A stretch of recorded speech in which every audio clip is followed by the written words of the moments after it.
ជាចំណុចសំខាន់សម្រាប់ការចូលរួមអភិវឌ្ឍប្រទេសជាតិ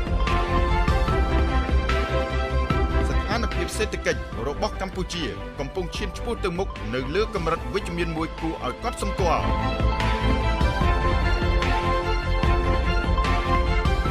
ជាចំណុចសំខាន់សម្រាប់ការចូលរួមអភិវឌ្ឍប្រទេសជាតិ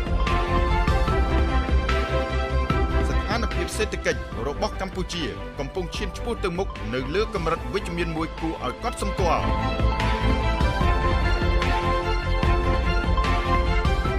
ជាចំណុចសំខាន់សម្រាប់ការចូលរួមអភិវឌ្ឍប្រទេសជាតិ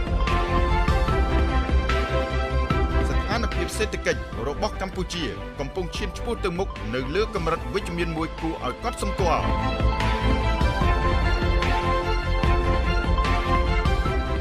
ជាចំណុចសំខាន់សម្រាប់ការចូលរួមអភិវឌ្ឍប្រទេសជាតិ